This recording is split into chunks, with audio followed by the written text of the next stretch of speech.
Welcome to the Windows Computer and Technology channel, and today, May the 26th, we have received the monthly preview updates that are, of course, mostly bug-fixing updates with, of course, new features. And so we're going to examine that and talk about some of the things that I might see are a little different or a little better within the Windows 11 operating system.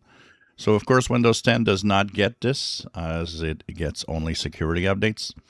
So, on Windows 11 24H2, 25H2, you will get an update if you go checking for it. If you don't look for the Windows updates, it won't show up. It'll only appear when you get to the Patch Tuesday updates coming up next week. So, next month, sorry. So this is what's going to be coming up. It comes in the form of preview update. KB5089573 pushes your build to 26100 or 26200, depending on 24H2, 25H2. And the ending is 8524. So this is the build that we get with this. Interesting to note that there was a .NET Framework preview update also available with this. So this is, like I said, bug fixes and new features. It is not mandatory until Patch Tuesday.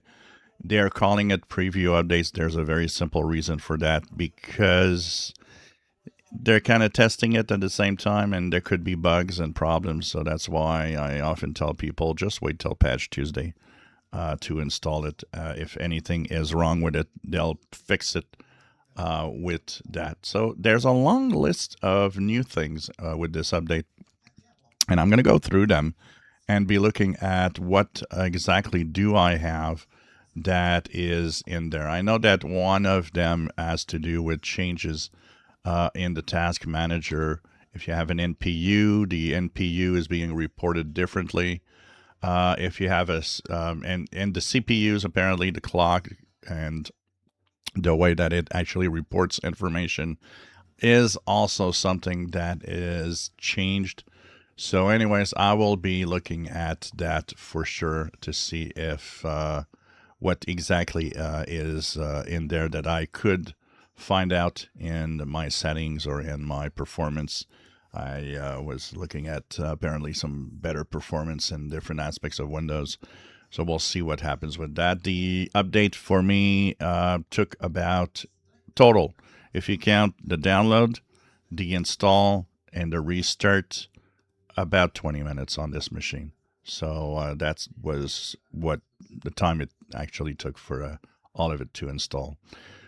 So more to come on this, and yes, the preview update for those that wait for that is available now to download in Windows Updates. If you enjoy my videos, please subscribe, give us thumbs up. Thank you for watching.